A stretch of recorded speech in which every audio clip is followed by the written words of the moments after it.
জয় নিতাই গৌর হরি। আজকে আমরা যে ভাগবত কথা আলোচনা করব, সর্বাগ্রে এই ভাগবত চারটি অক্ষর ভা গ ব ত। আজকে আপনারা ভাগবত শুনবেন তো নাকি? আপনারা ভাগবত শুনতে এসেছেন তো? এই ভাগবত কেন শুনব? ভাগবত শুনলে আমাদের কি হয়? আমাদের প্রথমেই সুখদেব গোস্বামী বলছেন মহারাজন পরীক্ষিতকে যে এই ভাগবত চারটি অক্ষর ভা গ ব ত। ভাকারে জন্মিত ভাব, গকারে জ্ঞানদুদ্ভব, বকারে ব্রহ্মরূপঞ্চ, তকারে তত্ত্ব দর্শনম। ভা, প্রথম অক্ষর ভা। এই ভাগ কথাটি বদনে উচ্চারণ করলে আমাদের ভাবের উদয় হয়। আমরা যে ভাববিহীন হওয়ার জন্য এত অভাব বোধ করি, প্রত্যেকটি মানুষ আমরা অভাবী। কেউ আমরা বুকে হাত দিয়ে বলতে পারবো না যে আমার কোনো অভাব নেই।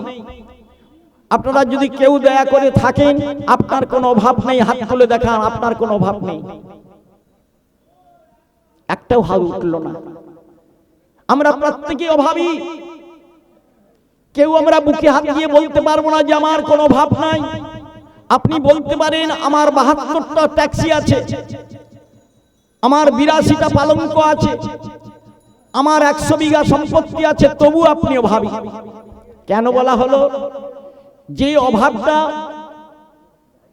আপনার আছে ওই অভাবটা হয়তো আমার নেই, আমার যে অভাবটা আছে ওই অভাবটা হয়তো আপনার নেই, কিন্তু তবু আমরা সকলেই অভাবী। এই কারণে যে আমরা ভাববিহীন থাকার জন্য এত অভাব। এতই সকল প্রকারের অভাব মোচন করতে পারে যে জ্ঞান, এই সুনির্মল জ্ঞান প্রদান করতে পারেন যিনি, তিনি হলেন শ্রীমদ ভাগবত। তাই ভাগবতের প্রথম অক্ষর হলো ভা।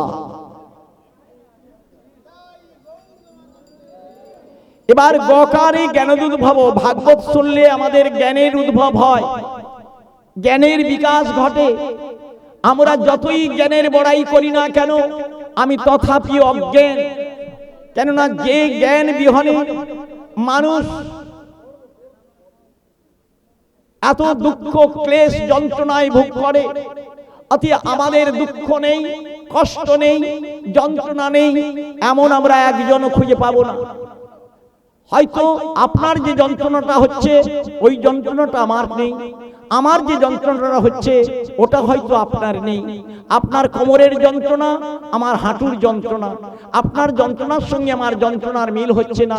কেননা আমার হচ্ছে হাঁটুর যন্ত্রণা আর আপনার হচ্ছে কোমরের যন্ত্রণা।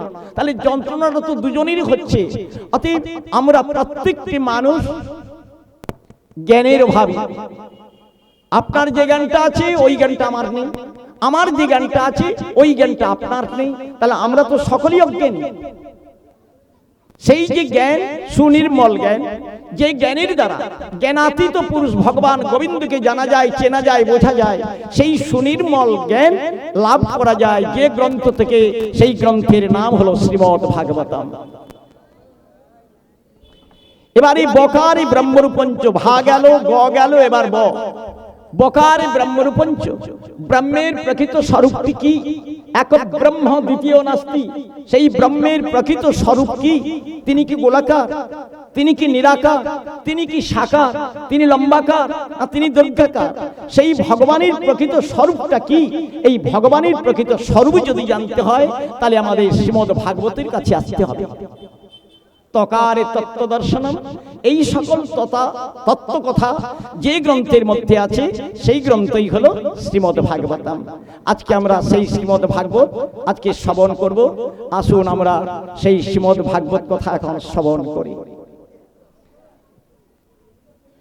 ওরে নিত্য সিদ্ধ কৃষ্ণ প্রেম সাধ্য কভু নয়, শ্রবণাদি শুদ্ধ চিত্তে করয়ে উদয়। যেই নাম সেই কৃষ্ণ ভজ নিষ্ঠা করি, এই নামের সহিত আছেন আপনি শ্রী হরি। হরে কৃষ্ণ। কি বলছেন? নিত্য সিদ্ধ কৃষ্ণ প্রেম সাধ্য কবু নয়, যেই শ্রবণাদি শুদ্ধ চিত্তে করই উদয়। হরে কৃষ্ণ। যেই ভজে সেই বড় ভক্তহীন ছাড়, কৃষ্ণ ভজনে নেই জাতি কুলাদি বিচার। যেই ভজে সেই বড়, আর অভক্তহীন ছাড়। কৃষ্ণ ভজনে নাই জাতি কুলাদি বিচার। কৃষ্ণ ভজন করতে গেলে কোনো জাতি, কোনো বর্ণের বিচার নেই। কৃষ্ণ ভজনে সকলের অধিকার আছে। একজন মুসলমান, বিধর্মী মুসলমান, তিনিও কৃষ্ণ ভজন করতে পারে। একজন মুচি, একজন হারি মানে হরিজন, একজন নাপিত, একজন কুমার, একজন ছুতার, একজন ব্রাহ্মণ, সকলেই কৃষ্ণ ভজন করতে পারে। এর প্রমাণ শাস্ত্রে বহুবিধ আমরা দেখতে পাই। হরে কৃষ্ণ। কৃষ্ণ ভজনেতে সকলেরই অধিকার আছে। কৃষ্ণকে যেই জন তিনি ভজনের মধ্য দিয়ে আপন হৃদয়ের মধ্যে স্থান দিতে পারবেন, ভগবান শ্রীহরি তারই হয়ে যাবে। আজকে আমরা সেই কথাগুলো শ্রবণ করে আসুন। জয় নিতাই। আজকে মঙ্গলবাবু ফোনের দ্বারা আমাকে যেটুকু বলেছিলেন, আমি তারই কথাটা আপনাদের কাছে তুলে ধরছি। আজকে বেলা 11:30 11:41 আমাকে উনি ফোনটা করেছিলেন। মঙ্গলবাবু নামটা তো মঙ্গল ধারা না কি জানো,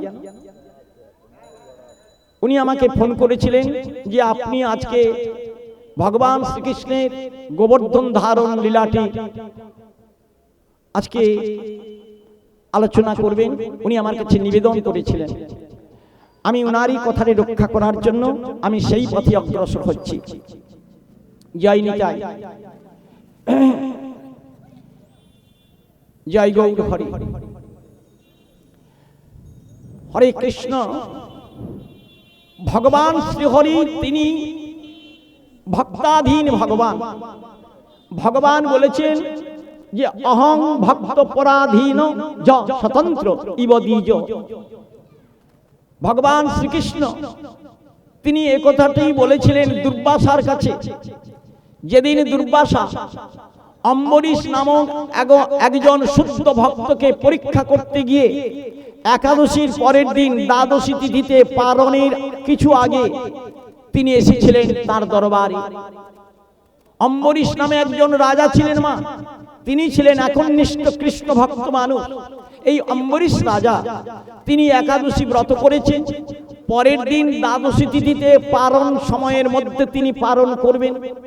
একাদশীর একটা পারণের সময় থাকে।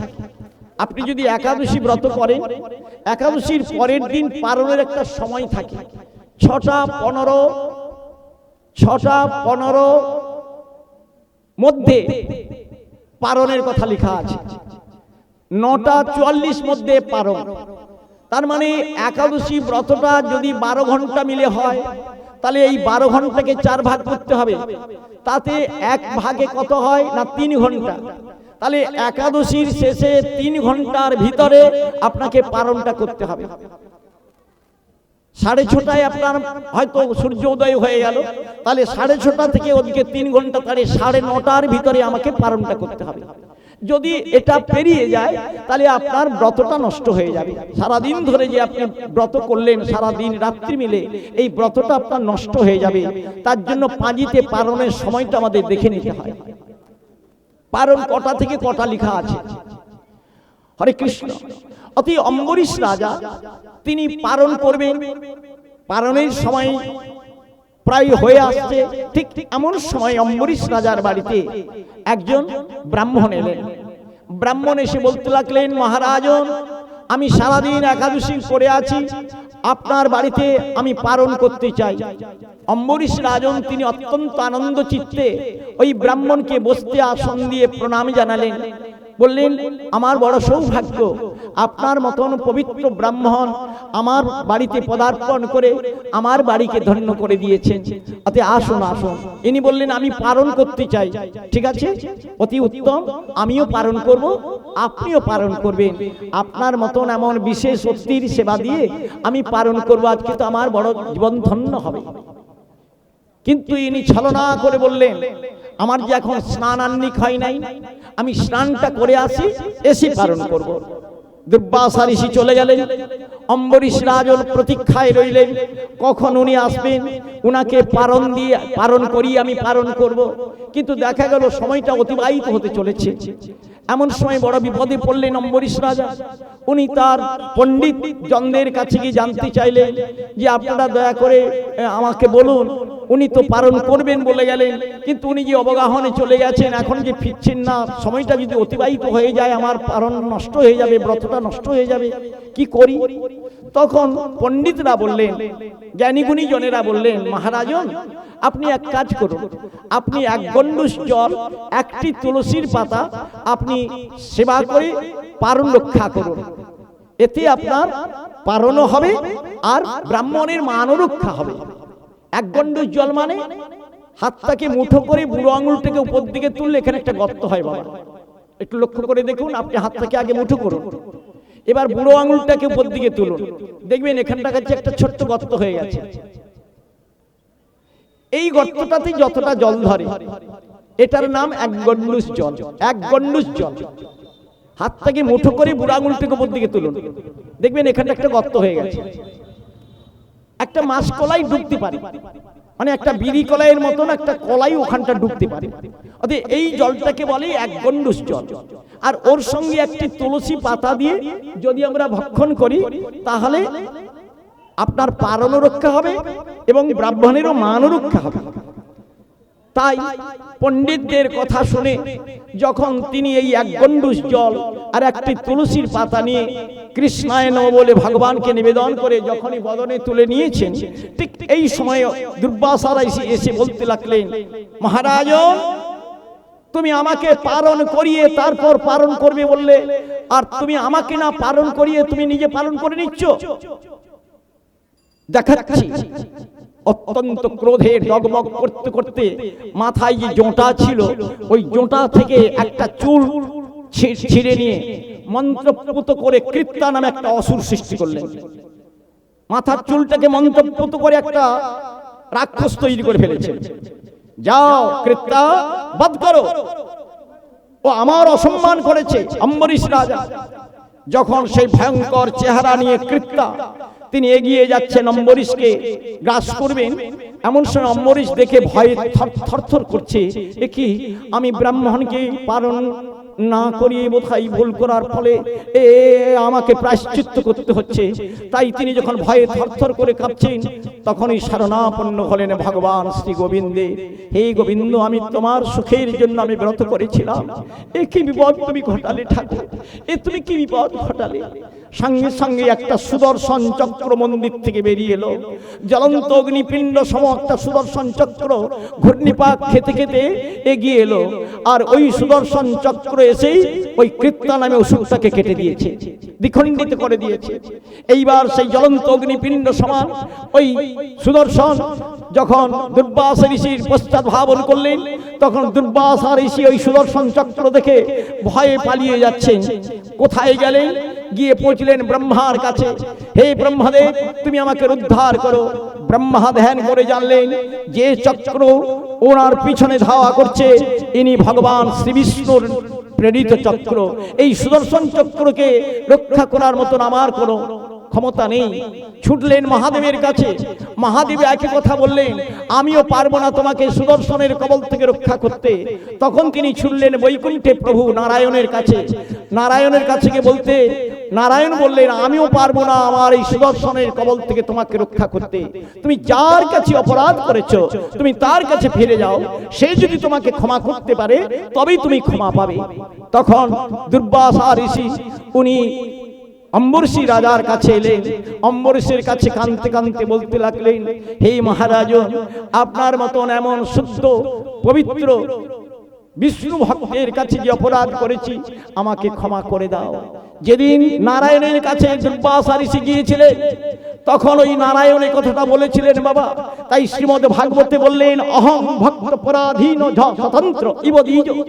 তার মানে কি? অহং মানে আমি। ভগবান বলছেন আমি স্বতন্ত্র পুরুষ, কিন্তু তথাপিও আমি পরতন্ত্রী। আমার ভক্তির কাছে আমি পরতন্ত্রী। আমি নিজে স্বাধীন পুরুষ হয়েও আমি পরাধীন হয়ে থাকি আমার কৃষ্ণ ভক্তের কাছে। আমার ভক্তির কাছে আমি চিরদিনের জন্য পরাধীন হয়ে থাকি। বলুন নিতাই গৌর প্রেমানন্দে। হরে কৃষ্ণ। অতএব এখানে জানা যায় যে কৃষ্ণ ভক্তকে যদি কেউ অপমান করে, ভগবান শ্রী গোবিন্দ তিনি কিন্তু কোনো প্রকারে সহ্য করতে পারেন না। তিনি অসহনীয় হয়ে পড়ে কোন কৃষ্ণ ভক্তের অঙ্গে যদি কেউ আঘাত হানে। আজকে আমরা এই প্রসঙ্গক্রমে শ্রীমদ্ ভাগবতে দশম স্কন্ধে প্রবেশ করছি। মা, আজকে ভগবান শ্রীকৃষ্ণ বলরাম দ্বাদশ রাখাল সঙ্গে করে নিয়ে যখন বৃন্দাবনে গোচারণ লীলা করবার উদ্দেশ্যে বেরিয়ে পড়েছেন, কৃষ্ণ তিনি বংশীধ্বনি করছেন। ভগবান শ্রীকৃষ্ণের বংশীধ্বনি, এই বংশীধ্বনিতে সমস্ত গোচারণ হচ্ছে। গোচারণ, গো শব্দে পৃথিবী, গো শব্দে ইন্দ্রিয়, গো শব্দে সমুদ্র, গো শব্দে আকাশ বাতাস, গো শব্দে পর্বত। অতএব যে বংশীধ্বনিতে এই গোচারণ হয়, বংশীধ্বনিতে গোচারণ হয়, আপনারা দেখবেন যেখানে আপনাদের কৃষ্ণের ছবি আছে, রাধা কৃষ্ণের ছবি আছে, পেছন দিকে একটা গরু আছে দেখতে পাবেন। আপনাদের ঘরে ঘরে ক্যালেন্ডারে ছবিটা দেখতে পাবেন বাবা। যেখানে রাধা কৃষ্ণের ছবি আছে বা শুধু কৃষ্ণের ছবি আছে, তার পেছনে একটি গরুর চিহ্ন, গরু একটি আঁকা আছে দেখবেন। এই গরুটিকে না, ইনি হচ্ছেন গোমাতা। আর গো শব্দের অর্থ ভাগবত কি বলছেন? গো শব্দে পৃথিবী। এই পৃথিবীকে গরু বলা হয়, গো বলা হয়। আবার আমাদের শরীরে যতগুলো ইন্দ্রিয় আছে, জ্ঞানেন্দ্রিয়, কর্মেন্দ্রিয়, এই ইন্দ্রিয়গুলোকেও গো বলা হয়। আবার গো শব্দে অনন্ত কোটি বিশ্ব ব্রহ্মাণ্ডকে বলা হয়। গো শব্দে জলরাশিকে বলা হয়। আবার এই গো শব্দে পর্বতমালাকেও বলা হয় গো। অতএব সমস্ত কিছুকেই যিনি প্রতিপালন করেন বংশীধ্বনির দ্বারা, তিনি হলেন ভগবান শ্রী গোবিন্দ বা গোপাল। গোবিন্দ মানে গো শব্দে গরুকে পালন করেন যিনি, তিনি হলেন গোবিন্দ বা গোপাল। গো শব্দে সমস্ত ইন্দ্রিয়কে যিনি পালন করেন। আমার যতগুলো ইন্দ্রিয় শরীরে আছে, আমার গোবিন্দ সেগুলোকে পরিচালনা করছেন। আমার গোবিন্দ কৃপা করেছেন বলে আমি হাত নাড়ছি, আমি গা নাড়ছি, মাথা নাড়ছি, হরি কথা বলছি, কৃষ্ণ কথা বলছি। তাহলে গোবিন্দের কৃপাতে আমার মুখ দিয়ে গোবিন্দের কথাগুলো উচ্চারিত হচ্ছে। গোবিন্দ যদি আমাকে কৃপা না করতো, তাহলে আপনাদের কাছে আমি ভাগবত কথা বলতে পারতাম না। আমারই মতন এমন কোন জন আছে, সে মুখে কথা বলতে পারে না, বোবা। কেন না? গোবিন্দের কৃপা থেকে বঞ্চিত হয়েছে, তার বদনে তাই কথা উচ্চারণ হচ্ছে না। আমার মতন কেউ আছে যার চোখে দুটো চোখ অন্ধ, কিছু দেখতে পায় না, তাহলে গোবিন্দ কৃপা থেকে সে বঞ্চিত হয়েছে। তাহলে সমস্ত ইন্দ্রিয়গুলোকে যিনি পরিচালনা করেন, তিনি হলেন আমার গোবিন্দ বা গোপাল।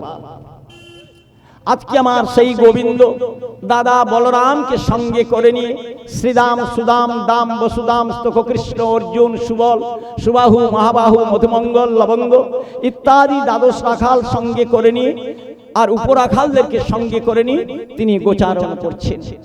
হরে কৃষ্ণ। কিভাবে গোচারণ করছেন? আমি কিন্তু মাঝে মাঝে একটু গান গাইছি, কীর্তন করছি। যদি আপনারা বলেন যে না কীর্তন শুনবো না, তাহলে বন্ধ করা। শুনবেন?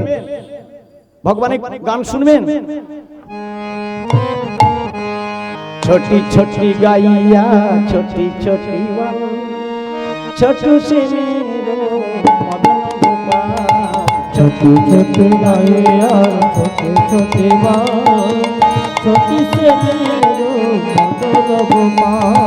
छोटी छोटी गाया छोटी छोटी छोटू से मदन गोपाल छोटे छोटे गाए यार छोटे छोटे बाल छोटी से मेरो मदन गोपाल आगे आगे गैया पीछे पीछे बाल आगे आगे गैया पीछे पीछे बाल आगे आगे गैया पीछे पीछे बाल आगे आगे गैया पीछे पीछे बाल मेरू में मेरो मदन गोपाल मेरे में मेरो मदन गोपाल छोटी छोटी गैया छोटी छोटी बाल छोटी से मेरो मदन गोपाल छोटी छोटी गैया छोटी छोटी बाल छोटी से मेरो मदन गोपाल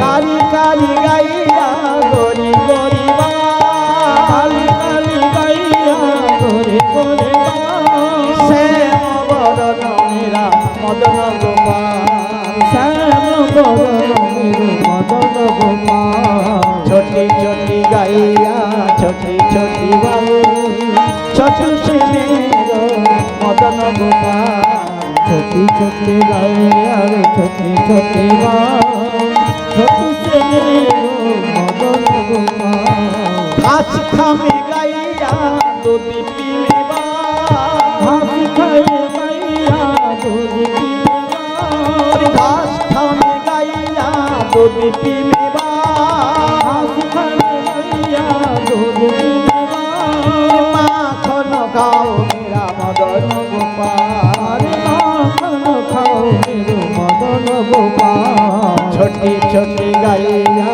छोटी छोटी बाबू छोटू से मेरो मदन गोपाल छोटी छोटी गैया छोटी छोटी बाल छोटी से मेरो मदन गोपाल भगवान श्री कृष्ण বলরাম দাদাকে সঙ্গে করে নিয়ে গোচারণের জন্য যমুনার কিনার ধরে চলেছে। হরে কৃষ্ণ। কৃষ্ণ বলরাম যখন মাঝখানে বসেছেন, চতুর্পার্শ্বে বেষ্টিত হয়ে সমস্ত রাখাল উপরাখালেরা সবাই বসেছেন। কৃষ্ণ বলরামের বদন পানে তাকিয়ে তারা কৃষ্ণের দাদা বলরামের গুণকথায় তারা সকলেই ব্যস্ত হলেন। হরে কৃষ্ণ। আজকে আমরা যে প্রসঙ্গটি আলোচনা করছি সেটি হলো গিরি গোবর্ধন ধারণ। এই গিরি গোবর্ধন ধারণ ভগবান শ্রীকৃষ্ণ কিভাবে করেছিলেন। এদিকে দেবরাজ ইন্দ্র তিনি অত্যন্ত কুপিত, ক্রোধান্বিত হয়েছিলেন। কেন দেবরাজ ইন্দ্র ক্রোধান্বিত হয়েছেন? যে বৃন্দাবনী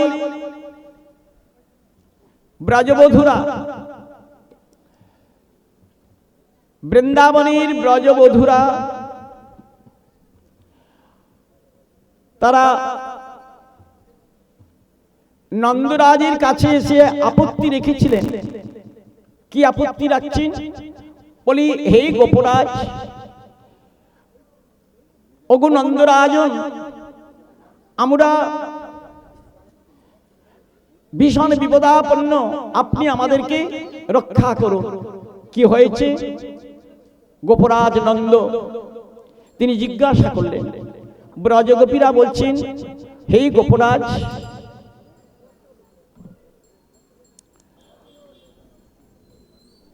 হরে কৃষ্ণ,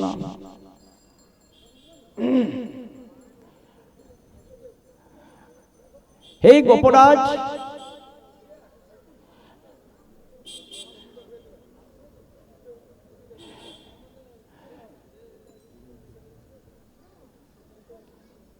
হরে কৃষ্ণ,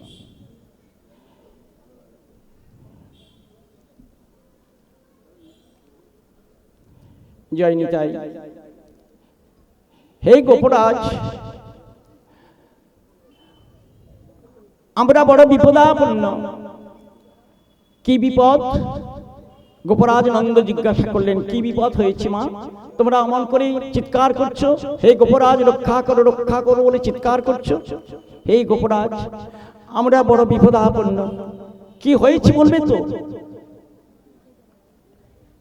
সমস্ত ব্রজগোপীরা গোয়ালারা সবাই মিলে গোপরাজ নন্দীর কাছে প্রার্থনা করছেন।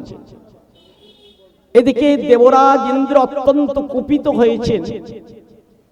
কেন কুপিত হয়েছেন না, বৃন্দাবনে সমস্ত ব্রজবধূরা তারা ভগবান শ্রীকৃষ্ণের শরণাগত, তারা কৃষ্ণ ছাড়া অন্য কিছু বোঝেন না, কৃষ্ণকেই তারা অন্তর দিয়ে ভালোবাসেন। দেবরাজ ইন্দ্র তিনি দেবতাদের রাজা, অতএব আমার শরণাগত না হয়ে ওরা কৃষ্ণের শরণাগত, কৃষ্ণকেই ভালোবাসে। দেখবো ওই কৃষ্ণ কেমন করে রক্ষা করে ব্রজবাসীদেরকে। তাই দেবরাজ ইন্দ্র তিনি ব্রজ গোপগোপীদের উপরে অত্যাচার শুরু করেছিলেন। সেই অত্যাচারটা কি, নিজের শ্রেষ্ঠত্ব বজায় করবার জন্য নিজে অহংকারী হয়ে তিনি মেঘেদের রাজা সাম্বর্তককে তিনি আহ্বান করেছিলেন। মেঘেদের যিনি রাজা, নাম তার সাম্বর্তক। এই যে আমরা মেঘরাশি দর্শন করি না আকাশে, বহু প্রকারের মেঘ আমরা দেখতে পাই বাবা। এক প্রকারের মেঘকে বলা হয় অলক মেঘ, আরেক প্রকারের মেঘকে বলা হয় তুলা মেঘ, আরেক প্রকারের মেঘকে বলা হয় স্তূপ মেঘ, আরেক মেঘকে বলা হয় সাম্বর্তক মেঘ। মেঘ হলো চারি প্রকার। অলক মেঘ অর্থাৎ ছুটে বেড়ায় যে মেঘ, এটাকে অলক মেঘ বলা হয়।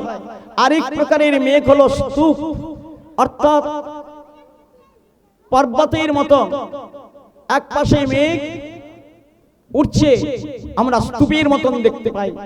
আরেক প্রকারের মেঘ হলো তুলা মেঘ, তুলার গাদা যেমন দেখতে, ওই মেঘকে দেখতে সেরকম। আরেক প্রকারের মেঘ হয় সাম্বর্তক মেঘ, অর্থাৎ দুপুর বেলায় হয়তো যদি ওই মেঘটি সাজে, দেখা যাবে পথঘাট অন্ধকার হয়ে যায়। বলুন তো বর্ষাকালে এরকম মেঘ দেখা যায় কিনা? চতুর্দিকে অন্ধকার হয়ে যায়। কে মা এরকম মেঘ দেখেছেন? হরে কৃষ্ণ। সেই মেঘটা যখন সাজে তখন পথঘাট পর্যন্ত দেখা যায় না, অর্থাৎ কালো কুচকুচে হয়ে একবারে মেঘ যেন মাথার উপরে নেমে আসে। দেখতে দেখতে ঝড় শুরু হয়, বৃষ্টি শুরু হয়। আমরা ঘরের দরজা বন্ধ করে ঘরের মধ্যে প্রবেশ করে যাই, প্রচন্ড ঝড়, প্রচন্ড বৃষ্টি হয়। এই মেঘেদের রাজা সাম্বর্তকে একদিন দেবরাজ ইন্দ্র আহ্বান করলেন। দেবরাজ ইন্দ্র বলতে লাগলেন, হে সাম্বর্তক, যাও ব্রজবাসীদেরকে তুমি এমনি করে ঝড় বৃষ্টি দিয়ে বিভ্রান্ত করে তোলো, ব্রজবাসীরা আমার শরণাগত না হয়ে ওই কৃষ্ণের শরণাগত। তাই সাম্বর্তক তিনি তার নিজের শ্রেষ্ঠত্ব বজায় করবার জন্য দেখতে দেখতে কালো কুচকুচে হয়ে মেঘটা সেজে একবারে বৃন্দাবনের পথঘাটকে অন্ধকার করে দিয়েছে। হরে কৃষ্ণ। এবার পবন দেবকে পাঠিয়ে দিলেন দেবরাজ ইন্দ্র, যাও পবন, তুমি তোমার গতির প্রকাশ করো, তোমার শরীরে যত শক্তি আছে সেই শক্তি প্রেরণ করে তুমি ব্রজবাসীদের ঘর বাড়িগুলোকে ভেঙে গুড়িয়ে দাও। ঘরের চালে যেন একটাও খড় না থাকে। বৃন্দাবনে উত্তর প্রদেশে বেশি গম চাষ হয় বাবা, উত্তর প্রদেশে গম চাষ বেশি হয়। আর ওই গম চাষে যে সকল খড়গুলো হয়, এই খড়গুলো দিয়ে ব্রজবাসীদের ঘরের ছাউনি। অতএব তুমি এই ব্রজবাসীদের ঘরের চালের খড়গুলোকে উড়িয়ে দাও। শুধু তাই নয়, যাও বরুণ দেব, তুমি এমন বৃষ্টি শুরু করো ব্রজবাসীদের ঘর বাড়ি পর্যন্ত যেন ডুবে যায়, পথঘাট যেন ডুবে যায়। তাই ব্রজবাসীদের বৃন্দাবন ধাম একেবারে জলে মগ্ন করে দিলেন। পবন দেবতা এমন গতিতে ঝড় শুরু করলেন, বরুণ দেবতা তিনি এমন ভাবে বৃষ্টি শুরু করলেন যে দেখা গেল বৃন্দাবনের পথঘাট সব ডুবে যাচ্ছে। তাই সমস্ত গোয়ালারা, গোয়ালিনীরা নন্দরাজের কাছে এসে চিৎকার করে বলছে, হে গোপরাজ, গোপরাজ, মরে গেলাম, মরে গেলাম, আমরা এখন কি করি? ভগবান শ্রীকৃষ্ণ বলরাম সমস্ত ব্রজবাসীদের এই চিৎকার শুনতে পেলেন। কৃষ্ণ বলরাম রাখালদেরকে নিয়ে দণ্ডায়মান হলেন। দাঁড়িয়ে তিনি দর্শন করলেন ওই মেঘের আড়ালে একজন দেবতা, তিনি হাসছেন, অট্টহাস্য করছেন। ভগবান শ্রীকৃষ্ণ দেখলেন উনি আর অন্য কেউ নয়, দেবরাজ ইন্দ্র। তিনি তার বজ্র হাতে নিয়ে ঐরাবতের উপরে চেপে তিনি এই কাণ্ডগুলো ঘটাচ্ছেন। এখানে শাস্ত্রকার বললেন, অভিমান সুরাপান গৌরব রৌরবস্তথা প্রতিষ্ঠা শুকর ভৃষ্টা তত্ত্বে ভজে থরে। কি বললেন? অভিমান সুরাপান গৌরব রৌরবস্তথা। অভিমানকে সুরাপানের সঙ্গে তুলনা করলেন। অভিমানটি সুরাপানের সমান। সুরা মানে কি বাবা? মদ। যারা অত্যন্ত মদ খায় তাদের দশাটা যেমন, আর অভিমানীর দশাটা সেরকম। যারা অত্যন্ত মদ্যপান করে তার দশা কি হয়? অতিরিক্ত মদ খাওয়ার ফলে তার শরীরের শক্তি হ্রাস হয়, মনের গতি প্রবল হয়ে যায়। রাস্তার ধারে পড়ে গেছে, ওঠার ক্ষমতা কলচ্ছে না, কিন্তু মনের গতি তার অতি প্রবল। মেরে দাও, গুড়িয়ে দাও, শেষ করে দাও, কিন্তু তার ওঠার ক্ষমতা নেই। অতিরিক্ত মদ্যপান করার ফলে তার দেহের শক্তি লোপ পেয়েছে, কিন্তু মনের গতি প্রবল হয়েছে। ঠিক তেমনি করে এই জগতের বুকে যারা অভিমানী হয়, তারা হৃদয়ে অভিমানকে পোষণ করার ফলে সে নিজেকে খুব বড় বুদ্ধি করে। দেবরাজ ইন্দ্র তিনি দেবতাদের রাজা, তাই তার মনের মধ্যে অত্যন্ত অভিমান যে আমাকে না শ্রদ্ধা করে একটা ছোট্ট বালককে এত শ্রদ্ধা করছে। ওই কৃষ্ণ ছাড়া এরা অন্য কিছু বোঝে না, আমি দেখাচ্ছি মজা। অতএব ভগবান শ্রীকৃষ্ণ দেখলেন ওই কালো মেঘের আড়ালে ঐরাবতের উপরে চেপে বজ্র হাতে নিয়ে অট্টহাস্য করছেন একজন। ভগবান জানতে পারলেন উনি অন্য কেউ নয়, উনি দেবতাদের রাজা দেবরাজ ইন্দ্র। ভগবান শ্রী গোবিন্দ সব সহ্য করতে পারেন, কিন্তু তিনি কারো অহংকার সহ্য করতে পারেন না, কারো অভিমান তিনি সহ্য করতে পারেন না। হরে কৃষ্ণ। তাই একদিন ভীষ্ম তিনি ভগবান শ্রীকৃষ্ণকে সরসজ্জায় থেকে ভগবান শ্রীকৃষ্ণকে প্রশ্ন করেছিলেন, হে যদুনন্দন, হে যশোদানন্দন, তুমি বলো তো বাবা, জলের চেয়ে হালকা কি?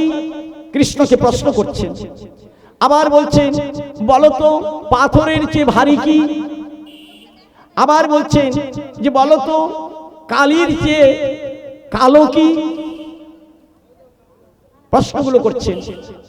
হরে কৃষ্ণ। জলের চেয়ে স্বচ্ছ কি? জলের চেয়ে আরো স্বচ্ছ। আমরা স্বচ্ছ জল বলে জানি, টিউবওয়েলের জল, সাবমার্সিবলের জল স্বচ্ছ হয়, নির্মল হয়। তাহলে ওই সাবমার্সিবলের জল যত স্বচ্ছ, তার চেয়ে আরো স্বচ্ছ কি? প্রশ্ন করছেন ভীষ্ম সরসজ্জায় থেকে কৃষ্ণকে। কৃষ্ণ তখন হাসলেন আর বলতে লাগলেন, পিতামহ আপনি এটা আমাকে প্রশ্ন করছেন? জলের চেয়ে স্বচ্ছ, কাঁচের চেয়ে স্বচ্ছ, এটা হলো জ্ঞান। যদি কেউ সুনির্মল জ্ঞানের অধিকারী হতে পারে, তার চেয়ে স্বচ্ছ আর কিছুই হতে পারে না। হরে কৃষ্ণ। তাহলে আয়নার চেয়েও স্বচ্ছ, জলের চেয়েও স্বচ্ছ, সেটি হলো আমাদের সুনির্মল জ্ঞান।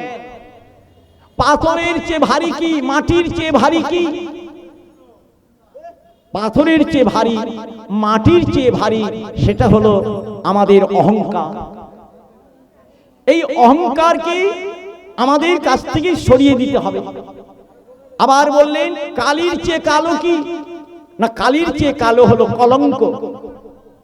আপনি জ্ঞানী মানুষ, যদি আপনার একটুকু কলঙ্ক রটে যায়, আপনার জ্ঞান, আপনার মানবত্ব সবকিছু খর্ব হয়ে যায়। একটা স্বচ্ছ কাপড়, এতে একটা ছোট্ট কালির বিন্দু পড়লে ওই কালিটা সবাই দেখতে পায়। যদি এই বসনটা আমার ময়লা হয়, অপরিষ্কার হয়, এতে শত শত কালির বিন্দু পড়লেও একে কেউ দেখতে পায় না। হরে কৃষ্ণ। শাস্ত্রকার আরো বললেন যে সজ্জন গুণমিচ্ছন্তি দোষমিচ্ছন্তি পামরা, মক্ষিকা ব্রণমিচ্ছন্তি মধুমিচ্ছন্তি ভ্রমরা। কি বললেন? সজ্জন গুণমিচ্ছন্তি, যারা সজ্জন ব্যক্তি হয় তারা মানুষের গুণের বিচার করে। যারা সজ্জন ব্যক্তি হয়, এই মানুষটার মধ্যে কতখানি গুণ আছে ওই গুণটিকে তারা আহরণ করে, আর তার অগুণ যেগুলি থাকে সেগুলোকে তারা বর্জন করে। যেমন মৌমাছি, সে কোন ফুলের কি বর্ণ এ বিচার করে না, কোনটা লাল রঙের ফুল, কোনটা সাদা রঙের ফুল, কোনটা হলুদ বর্ণের ফুল, এই বিচার তারা করে না। কোন ফুলে কতটা মধু আছে ওই মধুটা আহরণ করাটাই হলো তার কাজ।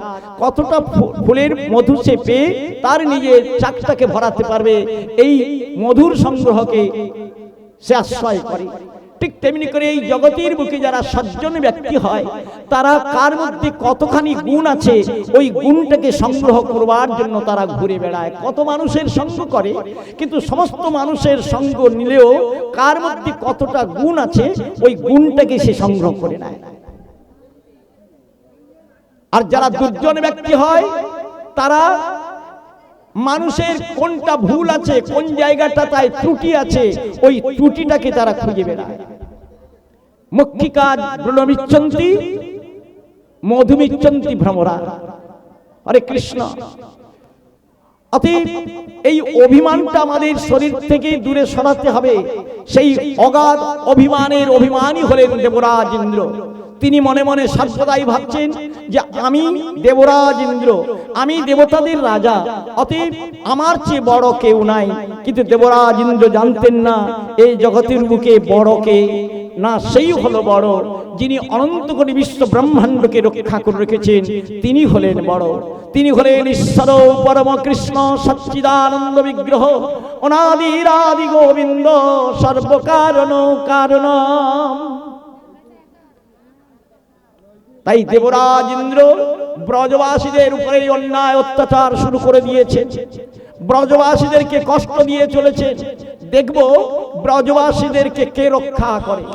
আর এদিকে আমার ভগবান শ্রীকৃষ্ণ দাদা বলরামকে নিয়ে মেঘের আড়ালে দেবরাজ ইন্দ্রের এই ধৃষ্টতাতে নিদর্শন করলেন।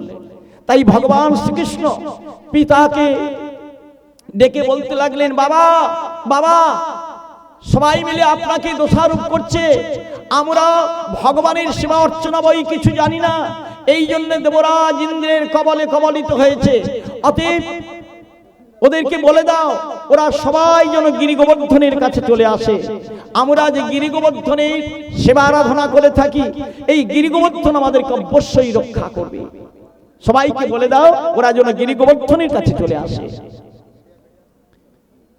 গোপরাজ নন্দ গোপালের কথা শুনে সমস্ত ব্রজবাসীদেরকে ডাক দিয়ে বলতে লাগলেন, শোনো শোনো ব্রজবাসীগণ, শোনো শোনো ব্রজবাসীগণ, আমার গোপাল বলেছে আমরা সকলেই দেবরাজ ইন্দ্রের কবলে কবলিত হয়েছি। দেবরাজ ইন্দ্রের কবল থেকে আমাদের রক্ষা পেতে গেলে একটি মাত্র উপায় আমার গোপাল বলে দিয়েছে, আমরা চলো সবাই মিলে গিরি গোবর্ধনের কাছে যাই। হরে কৃষ্ণ। মাগো, আজকে যে গিরি গোবর্ধনের লীলা কথা শ্রবণ করছি, এই গিরি গোবর্ধন যারা যারা বৃন্দাবনে গিয়েছেন তারাই জানবেন। গিরি গোবর্ধন ইনি হচ্ছেন শালমলি দ্বীপে ইনার জন্ম। হিমালয়ের পাদদেশে শালমলি দ্বীপে এই গিরি গোবর্ধনের জন্ম হয়েছিল। যে গিরি গোবর্ধনের গুহার ভিতরে বসে পুলহ নামে একজন ঋষি তিনি তপস্যা করেছিলেন। পুলহ, পুলস্ত এরা হচ্ছে ব্রহ্মানন্দন, ব্রহ্মার পুত্র। ব্রহ্মার মুখদেশ থেকে যে 7 জন ব্রাহ্মণের সৃষ্টি হয়েছিল মা, নামগুলো আপনারা জানেন কি? আপনারা অনেকেই নামগুলো জানেন না। ব্রহ্মার মুখ থেকে যাদের সৃষ্টি হয়েছিল আজ পর্যন্ত আমরা আকাশে দেখতে পাই তাদেরকে সপ্তর্ষি মণ্ডল আমরা বলি। বাবা, সপ্তর্ষি মণ্ডল। হরে কৃষ্ণ। আকাশের দিকে তাকিয়ে দেখবেন সপ্তর্ষি মণ্ডল আমরা দেখতে পাই। 7টা নক্ষত্র একই সঙ্গে আছে। এই সপ্তর্ষি মণ্ডল অর্থাৎ ব্রহ্মার 7 জন ব্রাহ্মণ পুত্র। ব্রহ্মার লোলার দেশ থেকে 4 জন আদি বৈষ্ণব সৃষ্টি হয়েছিল, যাদের নামগুলো জানেন সনক, সনন্দ, সনত কুমার এবং সনাতন। এবং মুখ থেকে 7 জন ব্রাহ্মণ সৃষ্টি হয়েছিল, তাদের নাম হলো বশিষ্ঠ, অঙ্গিরা, অত্রি, ক্রতু, পুলস্ত, পুলহ এবং মরীচি। এই 7 জন ব্রাহ্মণ। তার মধ্যে এই পুলহ নামে একজন ঋষি, তিনি এই শালমলি দ্বীপে গোবর্ধন পর্বতের গুহার ভিতরে বসে বসে তপস্যা করছিলেন। হরে কৃষ্ণ। তা একদিন তিনি গিরি গোবর্ধন পর্বতকে বলছেন, হে গিরি গোবর্ধন, তুমি কৃপা করে কাশীধামে চলো না। একদিকে মা অন্নপূর্ণা, একদিকে কাশীর বিশ্বনাথ, আমি দুজনের মাঝখানে তোমাকে স্থাপন করব। আর সেখানে বসে একদিকে মাকে দেখব, একদিকে বাবা ভোলানাথকে দেখব, আর তুমি সেখানে চলো না। গিরি গোবর্ধন মূর্তমন্ত হয়ে তিনি বলতে লাগলেন, হে পুলহ, তুমি যে আমাকে নিয়ে যেতে চাচ্ছ কাশীধামে, আমি যেতে পারি, তবে আমার কাছে তুমি কথা দাও, আমাকে যদি প্রতিমধ্যে কোথাও রেখে দাও, তাহলে কিন্তু আমি আর তোমার সাথে যাব না। তুমি কথা দাও, আমাকে কোথাও রাখবে না। তখন পুলহ ঋষি বলেছিলেন যে, হে গিরি গোবর্ধন, তুমি কৃপা করে চলো কাশীধামে, আমি কোথাও তোমাকে প্রতিমধ্যে রাখবো না। যখন গিরি গোবর্ধন তিনি অত্যন্ত হালকা হয়ে গিয়েছেন কৃপা করবার জন্য পুলহকে, পুলহ তিনি গিরি গোবর্ধনকে হাতের মধ্যে নিয়ে আকাশ পথে উড়ে উড়ে আসছেন। হনুমান যেমন গন্ধমাদন নিয়ে এসেছিলেন, পুলহ মুনি তিনিও গিরি গোবর্ধনকে নিয়ে আসছেন। হঠাৎ করে প্রতিমধ্যে দেবর্ষি নারদের সঙ্গে দেখা হলো। দেবর্ষি নারদকে না ব্রহ্মার মানস পুত্র, যে পুলহ মুনি তিনি ব্রহ্মার মুখ থেকে সৃষ্টি হয়েছে, আর নারদ হচ্ছেন ব্রহ্মার মানস পুত্র। তিনি মনে মনে একটা পুত্র সৃষ্টি করেছিলেন, তার নাম হলো দেবর্ষি নারদ। ভগবানের প্রিয় ভক্ত তিনি, পরম বৈষ্ণব শিরোমণি।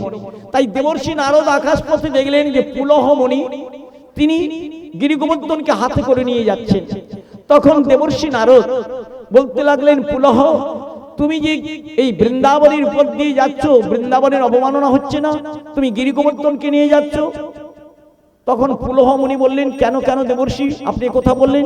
বলে, আরে তুমি জানো না, এই বৃন্দাবনে ওই যে দেখা যাচ্ছে রাধাকুণ্ড শ্যামকুণ্ড, ওই রাধাকুণ্ড শ্যামকুণ্ডে তুমি স্নান করে যাও, তোমার আর কোনো তীর্থ পর্যটন করার প্রয়োজন হবে না। যারা একবার রাধাকুণ্ডের জলে স্নান করে শ্যামকুণ্ডের জল মাথায় নেয়, সমস্ত তীর্থ ভ্রমণের ফল তার হয়ে যায়। দেবর্ষি নারদের কথা শুনে পুলহ মুনি তিনি ওই গোবর্ধনকে হাতে নিয়ে বৃন্দাবনের মাটিতে নামলেন। বৃন্দাবনের মাটিতে নামলে তো শুধু হবে না, দেবর্ষি নারদ বলেছেন রাধাকুণ্ডের জলে স্নান করলে সমস্ত তীর্থ পর্যটনের ফল লাভ হয়। তাই তিনি পূর্ব কথাটা ভুলে গিয়ে গিরি গোবর্ধনকে রেখে দিয়ে রাধাকুণ্ডের জলে স্নান করলেন, শ্যামকুণ্ডের জল মাথায় নিলেন। এইবার যখন এসে পুনরায় গিরি গোবর্ধনকে তুলতে গেলেন, তখন গিরি গোবর্ধন বলছেন, পুলহ, তোমার সঙ্গে আমার কথা ছিল, প্রতিমধ্যে যদি কোথাও রেখে দাও, আমি আর সেখান থেকে কাশীধামে যাব না। হরে কৃষ্ণ। সেই থেকে আজ পর্যন্ত রাধাকুণ্ডের তীর থেকে বেষ্টিত হয়ে গিরি গোবর্ধন সেখানে বসে আছেন। অতএব সেই গিরি গোবর্ধন পর্বতের কথা স্মরণ হলো ভগবান শ্রীকৃষ্ণের। তাই তিনি বললেন, হে ব্রজের গোপ গোপীগণ, তোমরা সকলেই শোনো, তোমরা সবাই চলে এসো এই গিরি গোবর্ধনের পাদদেশে। যে গিরি গোবর্ধন স্বয়ং ভগবান, এই গিরি গোবর্ধন আমাদেরকে অবশ্যই রক্ষা করবে। গোপরাজ নন্দ সবাইকে বলে দিলেন, তোমরা আর বিলম্ব করো না, আমার গোপাল বলেছে তোমরা সবাই গিরি গোবর্ধনের কাছে চলে যাও।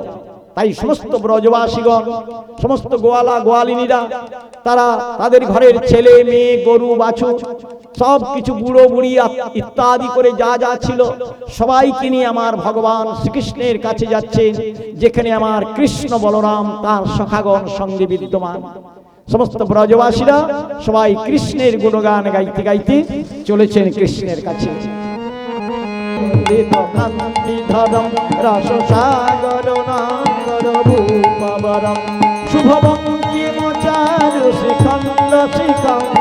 কৃষ্ণ নিধি ব্রজরাজ সুতম ভজ, কৃষ্ণ নিধি ব্রজরাজ নমো কৃষ্ণায় বাসুদেবায়, হরে পরমাত্মনে প্রণত ক্লেশনাশায়, শ্রী গোবিন্দায় নমঃ। নবনীরাজনিন্দিত গন্ধিধরম রসসাগরনাগর ভূপবরম, শুভবঙ্কিমচারু শিখম শিখম, কৃষ্ণ নিধি ব্রজরাজ সুতম ভজ, কৃষ্ণ নিধি ব্রজরাজ সুতম। যাও ইন্দ্র, এই মন্ত্রটা তুমি জপতে জপতে কৃষ্ণের কাছে চলে যাও। দেবগুরু বৃহস্পতি শিখিয়ে দিলেন, আর গুরুদেবের কৃপাতে দেবরাজ ইন্দ্র দুটো হাত জড়ো করে স্তব স্তুতি করতে করতে ভগবান শ্রীকৃষ্ণের চরণ তলায় লুণ্ঠিত হয়ে পড়লেন। যেখানে পরিশ্রান্ত আমার গোবিন্দ 7 দিন 7 রাত্রি ধরে গিরি গোবর্ধন ধরে রেখেছিলেন, তিনি গাছের তলায় বসে আছেন, আর দেবরাজ ইন্দ্র এসেই পায়ের তলায় লুটিয়ে পড়লেন। ভগবান শ্রীকৃষ্ণ দেবরাজ ইন্দ্রকে দেখে বলতে লাগলেন, কি হলো, তুমি আমার তলায় লুটিয়ে পড়লে কেন? তুমি তো আমার ব্রজবাসীদের উপরে অনেক অত্যাচার করলে, আবার তুমি আমার চরণ তলায় এলে কেন?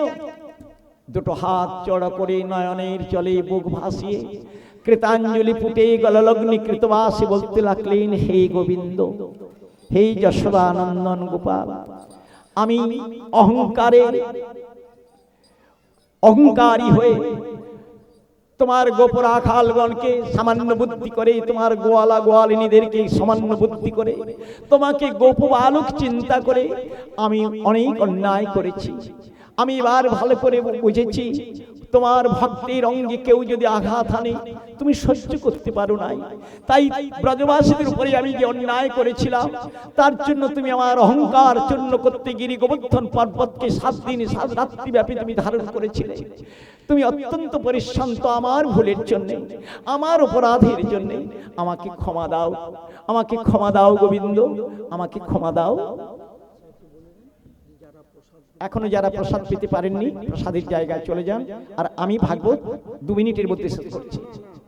চলুক, আমাদের আছে এখন মানুষ আছে, তো সেই হিসাবে আপনি এখন ভাগবতটা চালিয়ে যান। যারা প্রসাদ পেতে 3.5 ঘন্টা পাঠ হয়ে গেল, কোন কি বলছেন? আচ্ছা, ঠিক আছে, যতটা পারেন করুন। হ্যাঁ, হরে কৃষ্ণ, 10টা শুরু হয়ে গেল, আমাদের তো ফিরতে হবে। হরে কৃষ্ণ। যারা যারা এখন প্রসাদ নিতে পারেন হাত তুলে দেখান তো, কারা কারা এখন প্রসাদ নেননি? 2 এই কয়েকজন আছে বাবা। হরে কৃষ্ণ, হরে কৃষ্ণ। আপনাদের কি ভাগবত ভালো লাগছে? বা ভালো লাগছে? হরে কৃষ্ণ। এখনো যারা প্রসাদ নেননি, এরপরে আপনারা প্রসাদ নেবেন।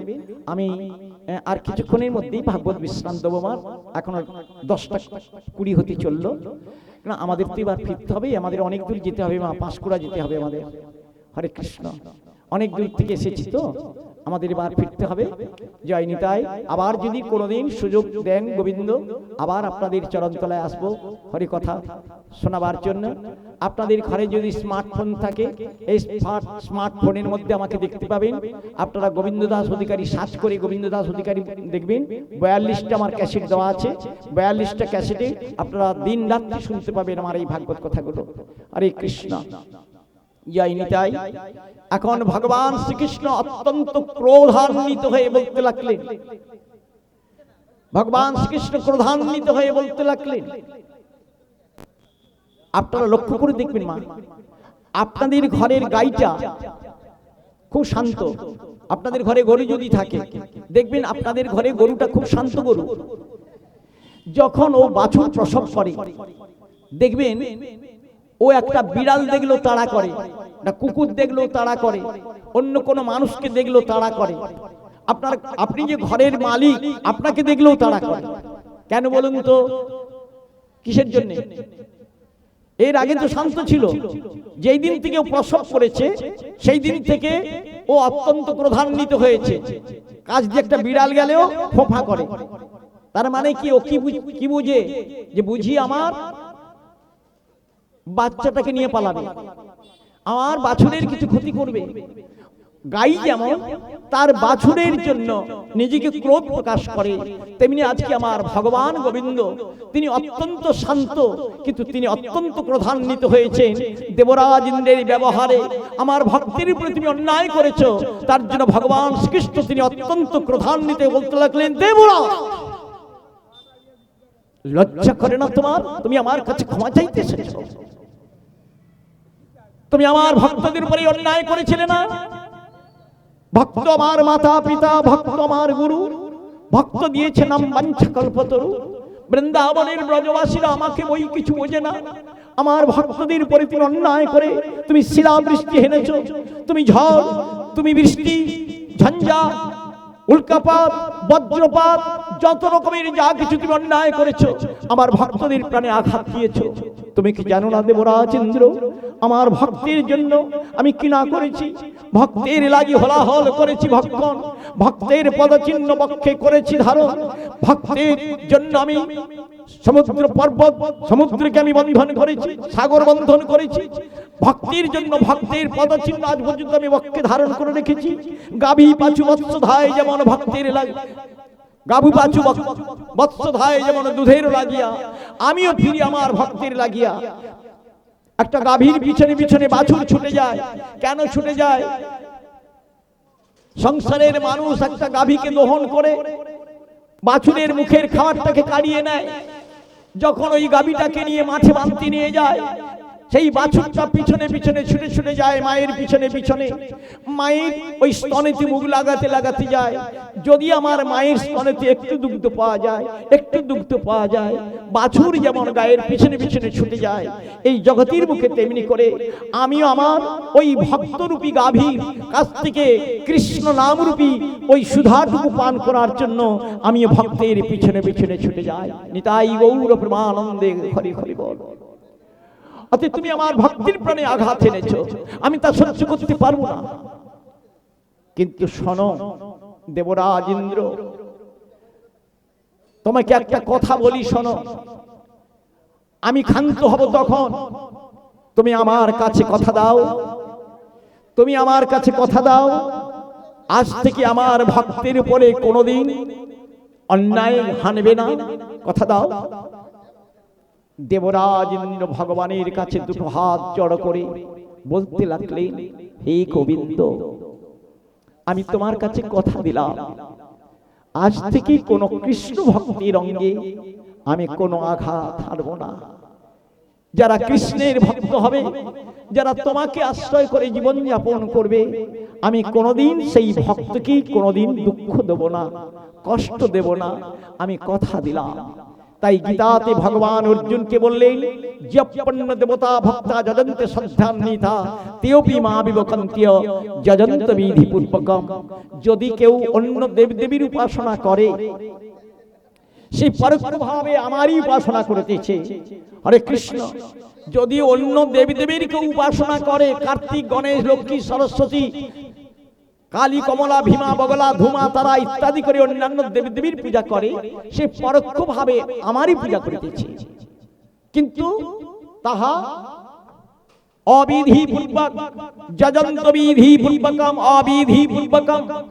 ভগবান অর্জুনকে বলছেন গীতাতে যে যারা অন্যান্য দেবদেবীর উপাসনা করে, তারা বিধিপূর্বক পূজা করে নাই, তাহা অবিধিপূর্বক পূজা করে। আর বিধিপূর্বক পূজা হলো আমাকে পূর্ণ অবলম্বন করে যারা অন্যান্য দেবদেবীর পূজা করে, তারাই বিধিপূর্বক পূজা করে। নিতাই গৌর প্রেমানন্দে হরি হরি বল। রামকৃষ্ণ পরমহংসদেব কি বলেছিলেন? যিনি কৃষ্ণ তিনি কালী, কিন্তু কোন জায়গায় তিনি বলেছেন যিনি কালী তিনি কৃষ্ণ? রামকৃষ্ণ পরমহংসদেব কোথাও বলেছেন যে যিনি কালী তিনি কৃষ্ণ? তিনি কি বলেছেন? যিনি কৃষ্ণ তিনি কালী। অর্থাৎ ভগবান শ্রীকৃষ্ণ ইচ্ছা করলে তিনি একটা বিড়াল রূপ ধারণ করতে পারেন, একটা হরিণ রূপ ধারণ করতে পারেন। ভগবান শ্রীকৃষ্ণ তিনি কালী রূপ ধরতে পারেন। কৃষ্ণ ইচ্ছা করলে দুর্গা রূপ ধারণ করতে পারবে, কিন্তু দুর্গা কোনোদিন ইচ্ছা করলে পারবে কৃষ্ণ রূপ ধারণ করতে? কি গো মা? দুধ যদি বলে আমি ঘি, আমি ছানা, আমি মাখন, আমি দই, আমি ঘোল, দুধ বললে ঠিক হবে। কিন্তু ঘোল যদি বলে আমি এখনই দুধ হতে পারি, পারবে? কি গো মা? যদি ঘি বলে আমি দুধ, ও পারবে দুধ হতে। কিন্তু দুধ যদি বলে আমি এখনই ঘি হতে পারি, আমি এখনই ছানা হতে পারি, আমি এখনই মাখন হতে পারি, আমি এখনই গোল্লা মিষ্টি হতে পারি, দুধ সেই ইচ্ছা করলে এখনই গোল্লা মিষ্টি হতে পারবে। কিন্তু গোল্লা মিষ্টিটা পারবে না বলতে যে আমি এখনই দুধ হতে পারি। ঠিক তেমনি করে ভগবান শ্রীকৃষ্ণ থেকে কালী হয়েছেন, কমলা হয়েছেন, ভীমা হয়েছেন, ধুমা হয়েছেন, তারা হয়েছেন, দুর্গা হয়েছেন, সমস্তই কৃষ্ণ থেকে হয়েছেন। কিন্তু কোনদিন কালীমা বলতে পারবে না আমি এখনই কৃষ্ণ রূপ ধরতে পারি। নিধুবনে যেদিন মা নিধুবনে যেদিন রাধারানী গিয়েছিলেন, সেদিন আয়ান ঘোষ জানতে পেরে রাধারানীকে সাহায্য করবার জন্য নিধুবনে যখন গিয়েছিলেন, রাধারানী যখন গোবিন্দের চরণতলায় পড়ে কাঁদতে লাগলেন, গোবিন্দ বললেন, রাধে চিন্তা করো না। তখন যিনি কৃষ্ণ ছিলেন, তিনি চতুর্ভুজা হয়ে তিনি শ্যামা হলেন। দেখলেন আয়ান ঘোষ এসে দেখলেন আমার রাধারানী তো শ্যামা মায়ের পুজো করছে।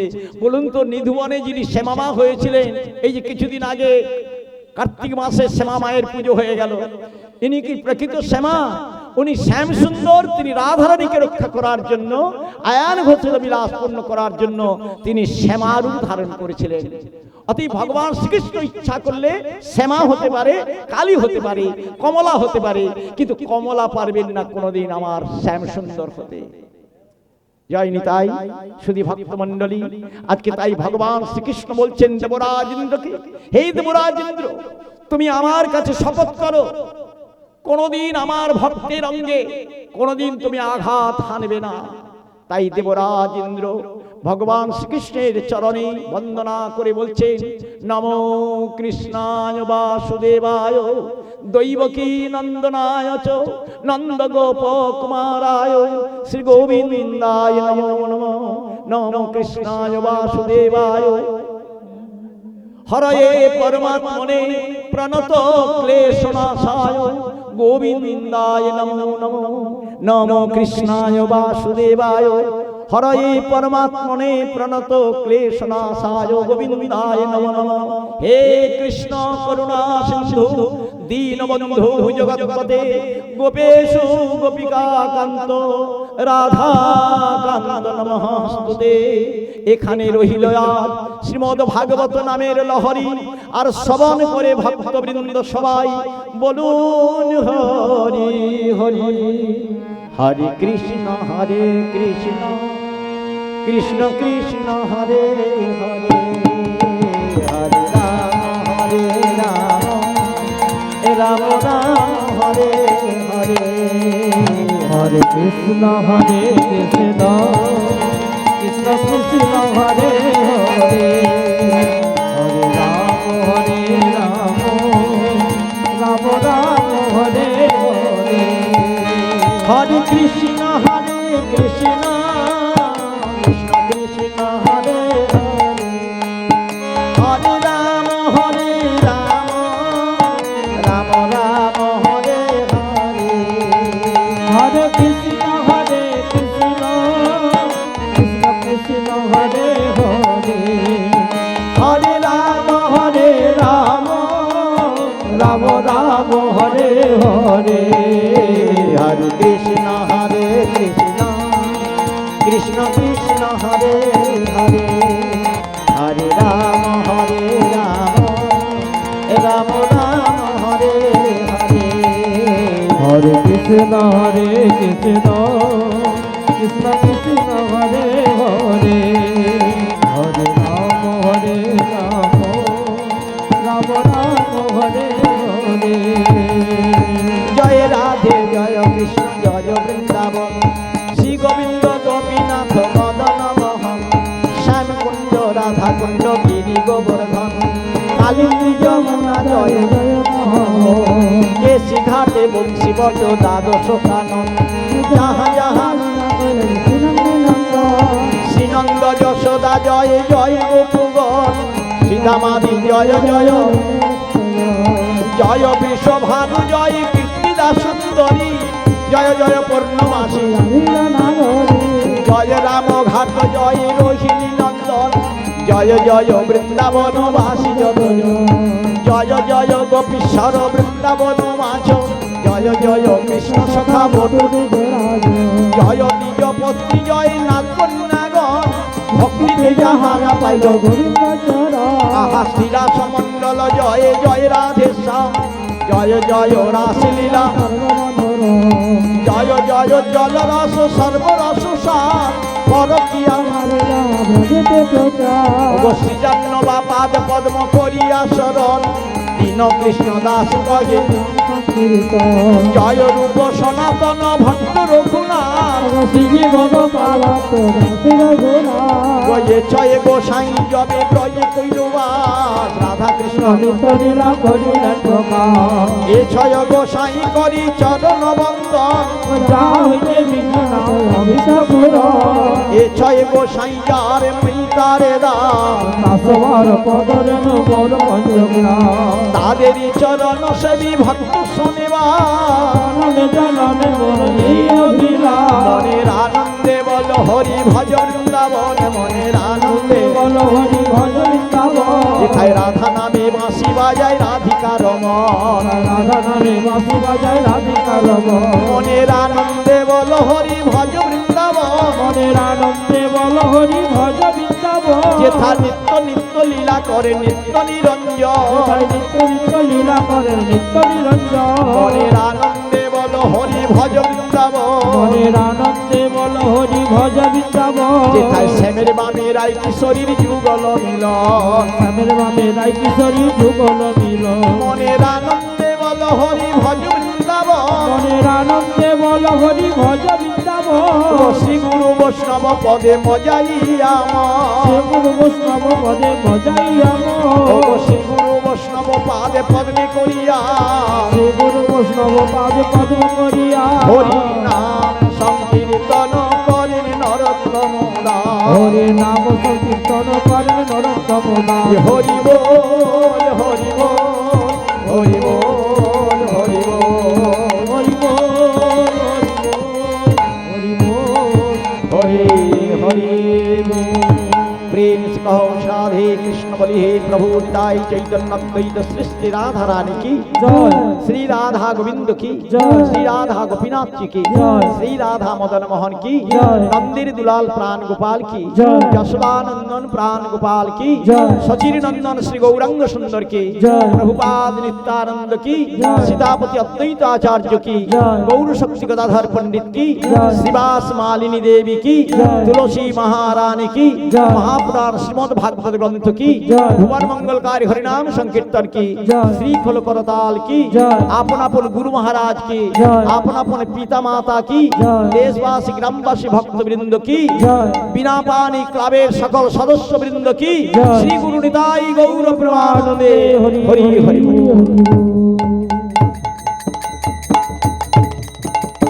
श्रोतां श्रोतां नित्यं ज्योतां ज्योतां मुदा चिन्ततां चिन्ततां भक्तां श्रीमद् भागवतं वञ्चाकल्पतरुर्भस्य कृपा सिन्धुभ्येव च पतितानां पावनेभ्यो वैष्णवेभ्यो नमो नमः।